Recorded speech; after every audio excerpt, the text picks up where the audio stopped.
जो मुस्कुरा रहा है उसे दर्द ने पाला होगा, जो जल रहा है उसके पाँव में छाला होगा। बिना संघर्ष के इंसान चमक नहीं सकता, जो जलेगा उसी दिए में उजाला होगा। संघर्ष, कोई बचे संघर्ष से। संघर्ष ही तो जीवन की आत्मा है। जितना कठिन संघर्ष होगा उतनी ही शानदार जीत होगी। दोस्तों, एक बार एक किसान भगवान से बहुत ही नाराज हो गया। किसान बहुत मेहनती था। बहुत मेहनत से वो खेतों में अनाज उगाता था, उसकी देखभाल करता, पर अक्सर उसकी फसल खराब हो जाती। कभी सूखा पड़ जाता, कभी बाढ़ आ जाती, कभी तेज धूप, कभी आंधी। कोई ना कोई कारण बन ही जाता कि उसकी फसल खराब हो जाती। एक दिन वो किसान गुस्से में आसमान की ओर देखकर भगवान से कहा, हे ईश्वर, आपको लोग सर्वज्ञता मानते हैं कि आप सब जानते हैं। कहते हैं कि आपके इच्छा के बिना एक भी पत्ता नहीं हिलता, पर मुझे तो लगता है कि आप छोटी सी छोटी बात भी नहीं जानते। आपको तो ये भी नहीं पता कि खेती बाड़ी कैसे करते हैं। अगर आप जानते होते तो हर समय जो बाढ़, आंधी और तूफान आते हैं वो कभी नहीं आते। आप नहीं जानते कि कितना नुकसान उठाना पड़ता है हम किसानों को। यदि आप मेरे हाथ में ये शक्ति दे दे कि जैसा मैं चाहूँ वैसा मैं मौसम कर दूँ, फिर आप देखना मैं अन्न के भंडार लगा दूंगा। भगवान इस किसान के तीखी वाक्य सुनकर मुस्कुरा रहे थे और वो किसान के सामने प्रकट होकर बोले, मैं आज से तुझे ये शक्ति देता हूँ कि तुम अपनी खेतों पर तुम्हारी जैसी इच्छा ही तुम वैसा मौसम कर दोगे। मैं बिल्कुल भी दखल नहीं दूंगा। तुम्हारी इच्छा से सब कुछ होगा। किसान बहुत खुश हो गया। किसान ने गेहूं की फसल अपनी खेतों में बोई।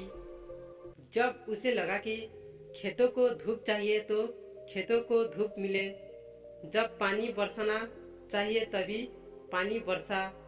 आधी तूफान, बाढ़, कुछ भी उसने अपने खेतों पर आने नहीं दिया। किसान के खेत में इस वर्ष ऐसी फसल हुई जैसे कभी नहीं हुई थी। हरी भरी लहलाती हुई फसल। मन ही मन वो बहुत खुश हो गया और उसने सोचने लगा, अब सबूत के साथ दिखाऊंगा भगवान को कि इसे कहते हैं शक्ति का सही उपयोग। मेरी सफलता देखकर उन्हें अपनी नियम जरूर बदलने पड़ेंगे।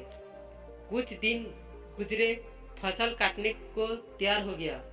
किसान बहुत उत्सुकता के साथ फसल को काटने लगा, पर जैसे ही उसकी नज़र गेहूं की बालियों पर गया तो उसने अपना सिर पीट लिया और वो रोने चिल्लाने लगा।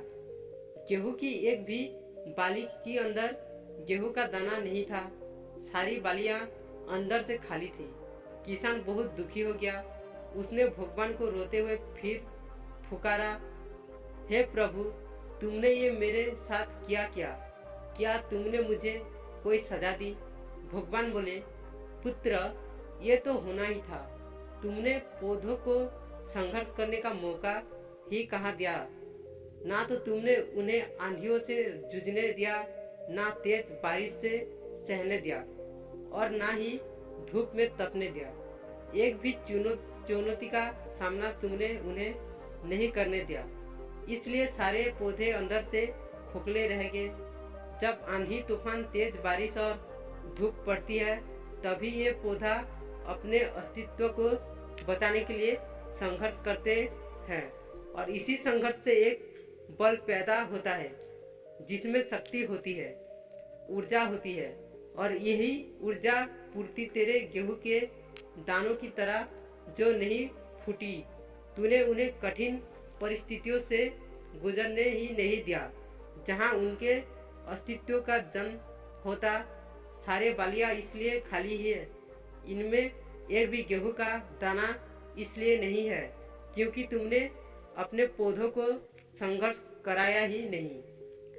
याद रखिए, स्वर्ण में सर्वज्ञ आभा तभी आती है जब वो आग में तपने, गलने और हथौड़े से पीटने जैसे संघर्ष से गुजरता है। कोयले का टुकड़ा हीरा तभी बनता है जब वो उच्च दाव और उच्च ताप की मुश्किल परिस्थितियों से गुजरता है। इसी तरह यदि हमारी जिंदगी में कोई संघर्ष ही ना हो, कोई चुनौती ही ना हो, तो हम भी गेहूं की बालियों की तरह खोखले रह जाएंगे। कोई अस्तित्व नहीं होगा हमारा।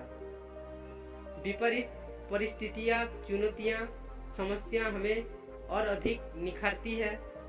यदि जीवन में कठिन परिस्थितियां और चुनौतियां आए तो घबराना मत, बल्कि सामना करना, विश्वास करना कि आप और अधिक निखर जाओगे और अधिक मजबूत बन जाओगे। किसी ने कितना सही कहा है, जिंदगी जीना आसान नहीं होता, बिना संघर्ष कोई महान नहीं होता। जब तक ना पड़े हथौड़े की चोट, तब तक पत्थर भी भगवान नहीं होता।